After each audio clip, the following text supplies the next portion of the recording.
Uh-oh.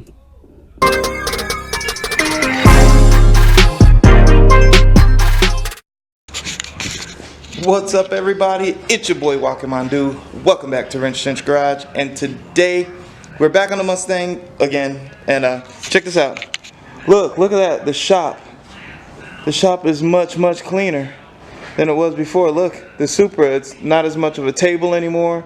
The Mustang, not as much of a table anymore. And I've gone ahead and I've torqued the upper intake manifold. I've also started putting together some more of the supercharger stuff, just kind of test fitting some things, seeing what's what.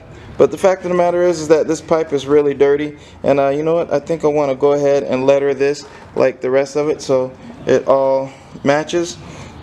So basically, I just wanted to see what parts I have, what goes where, just kind of fiddling with stuff. But as you can see, we're missing a coupler here. So I'm going to have to go to the store and grab one of those. This coupler is dirty and ugly and funky, and I don't like it. So I'm going to replace that one with a nice black silicone one. Up underneath is the intake piping. Well, and that's just, I'm probably going to leave it, but it is really ugly. I'm going to see if there is something else that I can do about that setup right there. It's just ugly. Maybe it needs to be cleaned up. I don't know. But sitting there, I think something better should happen. I had to remove this line here in order to get that to fit, because right down in there, I don't know if you can see it, but down in there, that little nipple down there for the gas, it's getting in the way of every damn thing. So basically, gonna clean this up. I'm gonna kind of put a light sand on this, self-etching primer, and then paint this guy.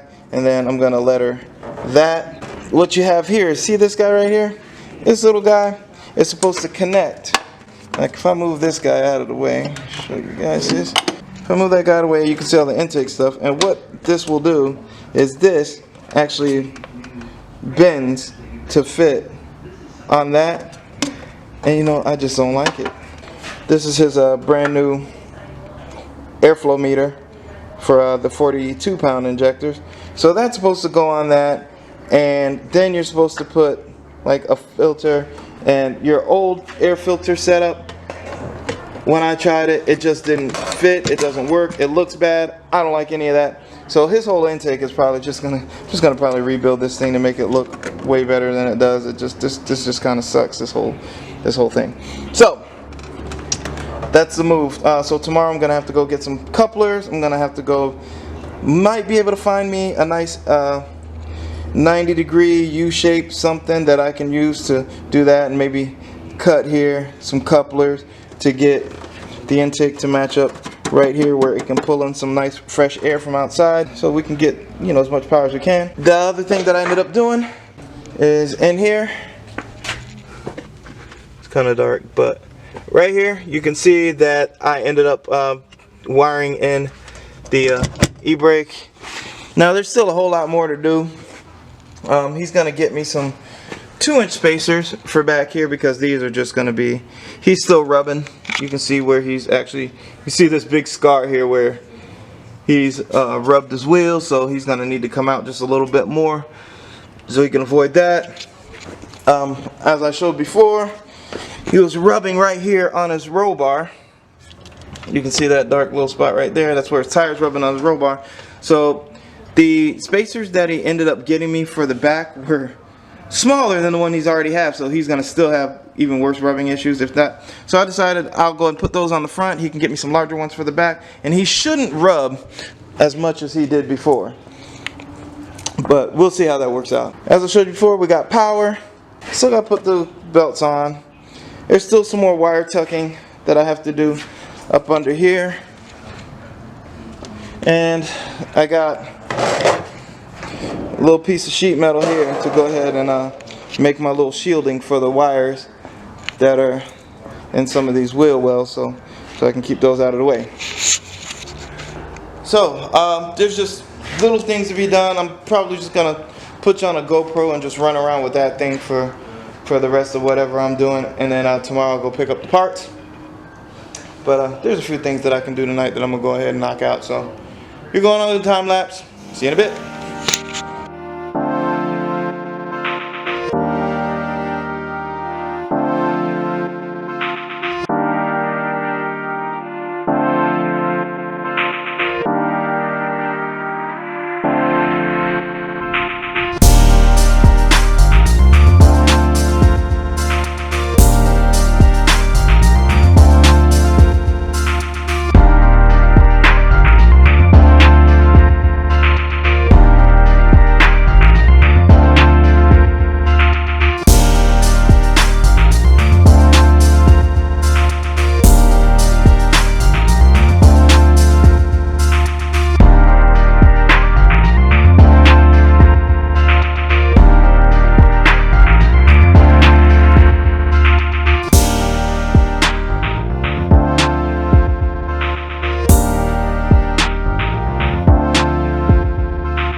Alright guys, well it is 1 in the morning. I'm just kind of done and tired.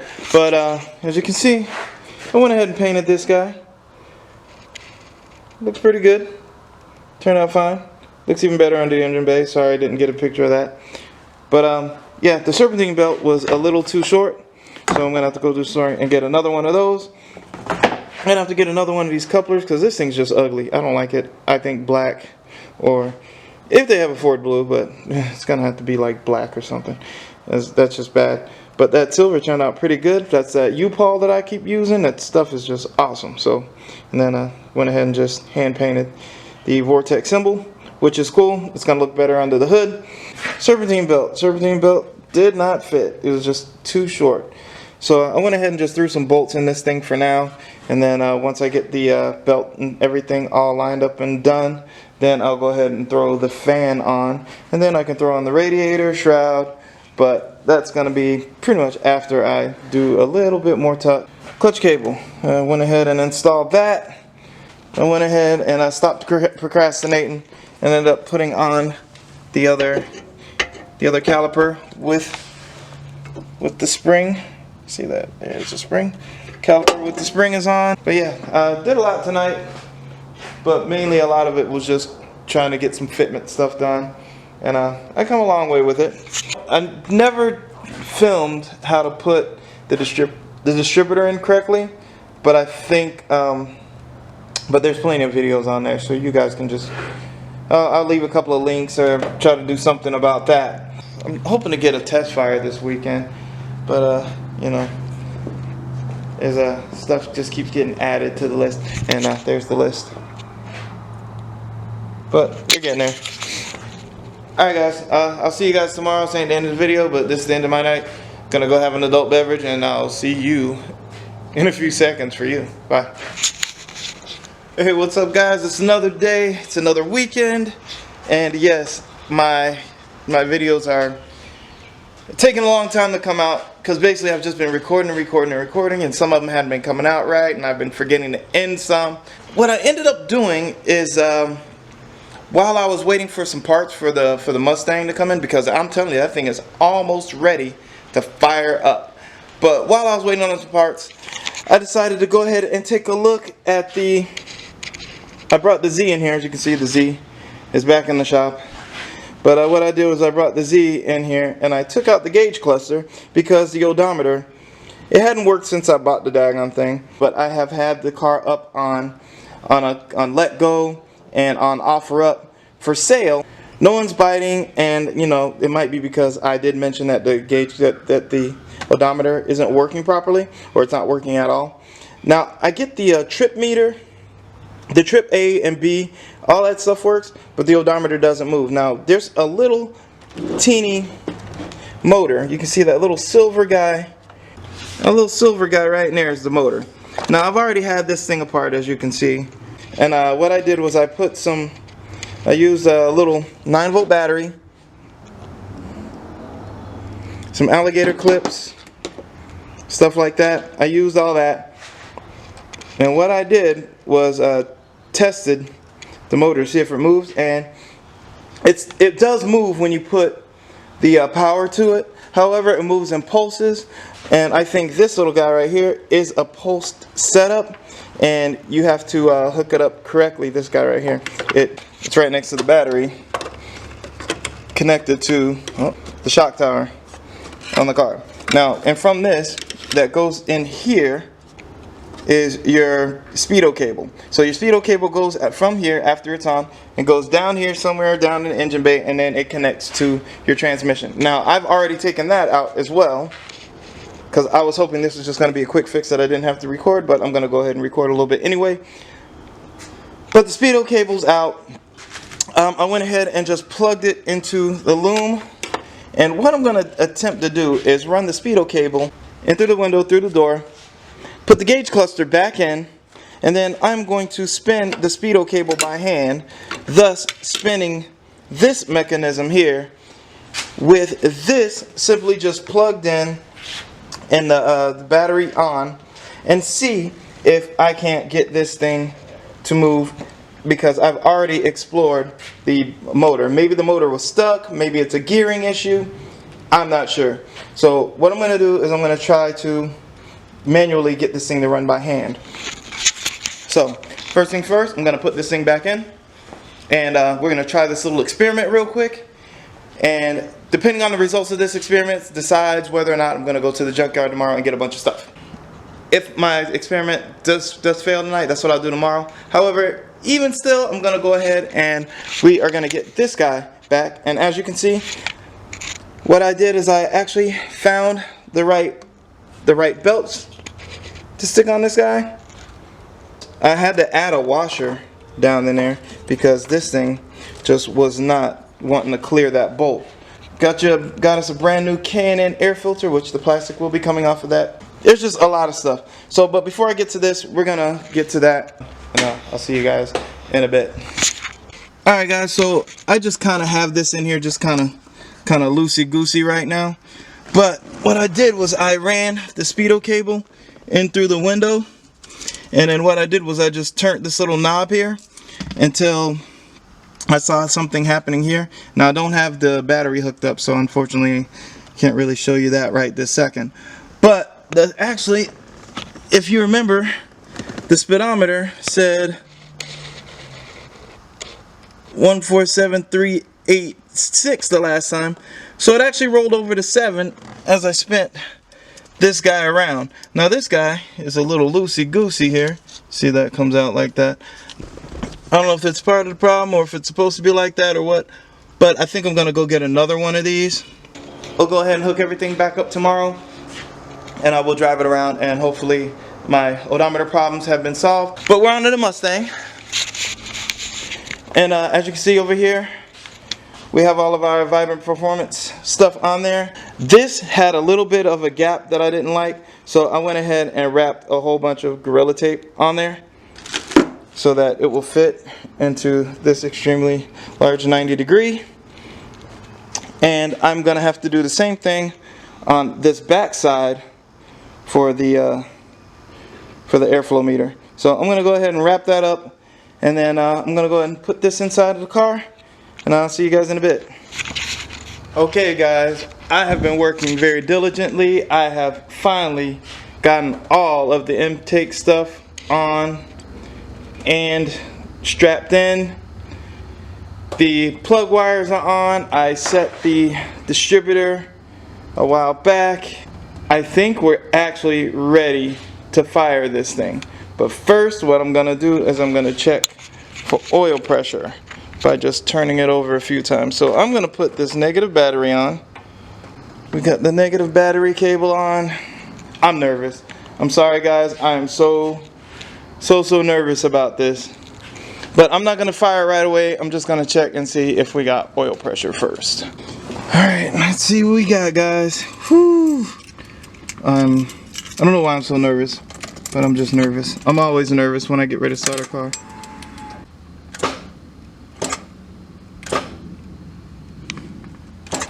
Sorry for the... Looks like that battery's low. So let's shouldn't be low, but it is. So I'm gonna put the jump box on here, see what happens. Alright, so the jump box on there now.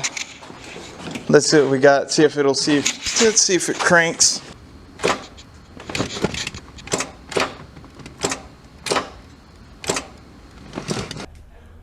Alright guys, so I'm on the GoPro this time. My battery went out on my other camera, and as of last night when I tried to start the car, I got the big old click.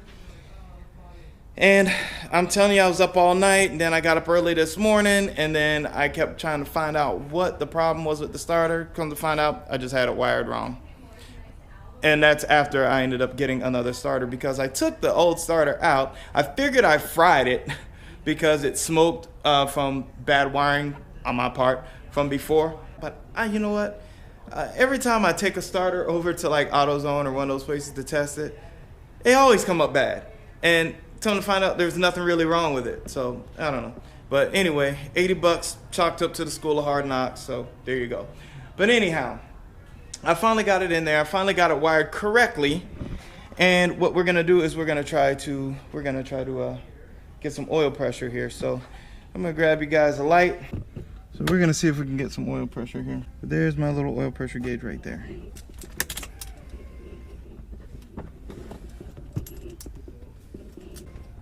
Uh-oh. I'm getting the big old click again, but why am I getting the click again now? It just did it. Alright, well, let's do some more stuff. Okay guys, I finally got it to crank over. It turns out that looks like I need another ground point on the block. But let's see if I can get it to do it again. So we actually get crank. Trying to build some oil pressure, but it doesn't look like it's even showing anything on the oil pressure gauge. So I don't know what to say about that. But it looks like the problem was a ground. So I'm gonna have to run another ground wire from the negative battery to the block. And also, what's not indicating, there's a few things that aren't even indicating here, like the fuel isn't indicating, and the oil pressure isn't indicated. So I wanted to see that raise up, but I'm not getting it. So I don't know. We're gonna see what we can do about that. So I'll be back.